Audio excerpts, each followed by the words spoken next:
Amoureux du papier journal, fidèles des colonnes imprimées, bonjour et bienvenue à toutes et à tous. Nous avons une fois encore scruté, trié et retenu l'essentiel de l'actualité nationale à travers les unes des journaux parus la semaine dernière. À l'approche de la présidentielle du 12 avril prochain, les soutiens au tandem Wade-Talata se font de plus en plus visibles et la presse écrite s'en délecte.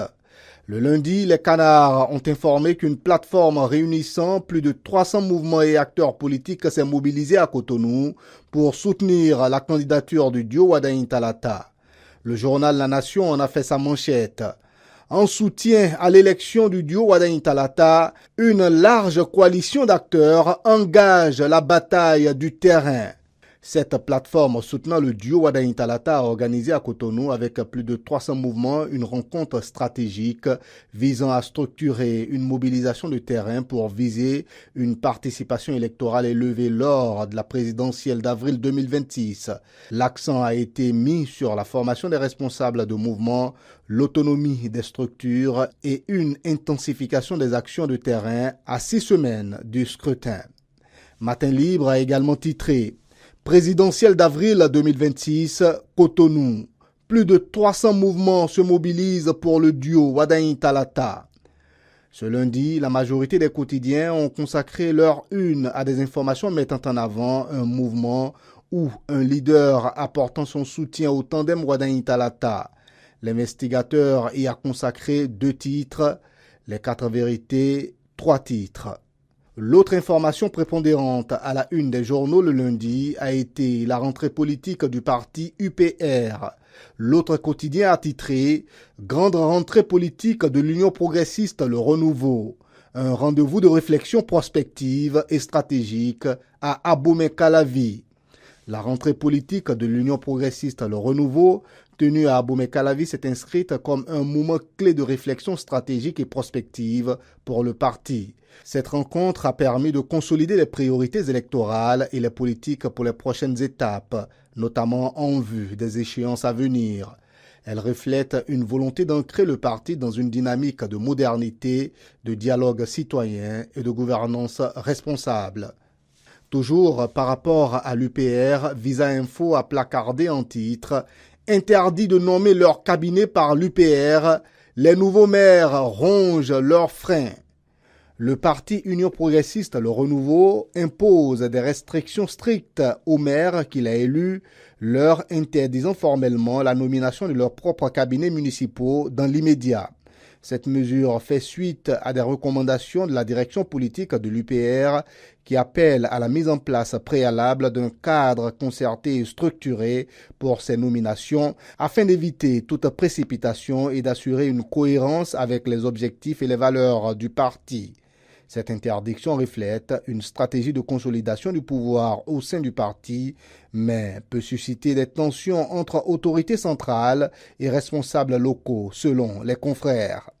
Le mardi, le matinal a consacré sa manchette à l'intense chasse aux auteurs présumés du coup d'État manqué du 7 décembre 2025. Mutinerie du 7 décembre 2025 au Bénin, Tigri et compagnie recherchés à prix d'or. Le quotidien nous a appris que l'étau se resserre autour des têtes de pont présumées de la tentative de putsch manqué du 7 décembre 2025 au Bénin. Dans un communiqué, la police républicaine annonce que 9 individus activement recherchés sont désormais mis à prix. Toute personne fournissant des informations avérées pouvant conduire à l'interpellation de l'un des fugitifs bénéficiera d'une récompense substantielle. Le principal titre à la une de l'Indépendant était aussi relatif au coup d'État manqué du 7 décembre 2025. Wilfried Umbedi sur les événements du 7 décembre. Il n'y a eu aucune négociation avec les putschistes pour libérer les otages. En effet, Wilfried Umbedi, face aux hommes des médias à Porto Novo, a affirmé qu'aucune négociation n'a eu lieu avec les putschistes lors de la mutinerie du 7 décembre. Il a rejeté toute idée d'accord ou de contrepartie pour la libération des otages, insistant sur l'unité du gouvernement face à cette crise. L'Indépendant a également dédié un titre à l'autre information qui a été fortement relayée mardi par les journaux. Couverture médiatique des élections générales de 2026 au Bénin, la HAC, avec l'appui de l'OIF, renforce les capacités des journalistes.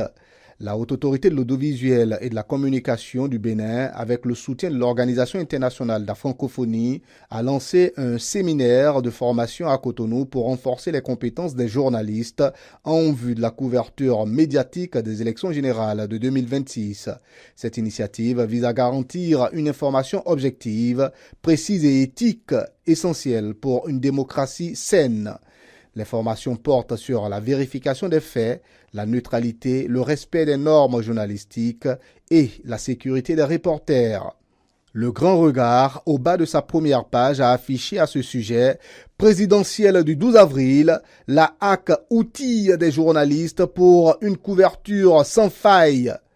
Le mercredi, c'est Adjachen News qui a retenu l'attention avec le titre suivant.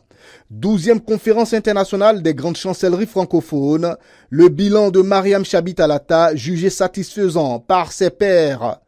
Le mandat de Mariam Chabi Talata, présidente sortante de la 12e conférence internationale des grandes chancelleries francophones, a été unanimement salué par ses pairs. Elle a mis en lumière les progrès réalisés depuis la 11e édition au Bénin, notamment dans le domaine de la coopération institutionnelle, du renforcement des liens entre administrations publiques francophones.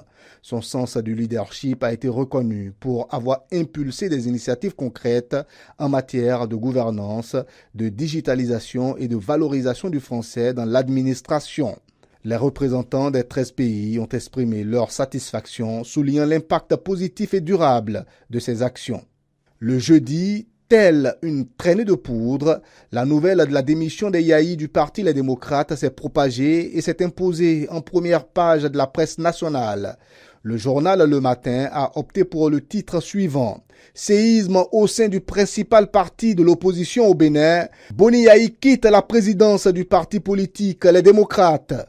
L'autre vision a également placardé en manchette « Démission du président du parti Les Démocrates.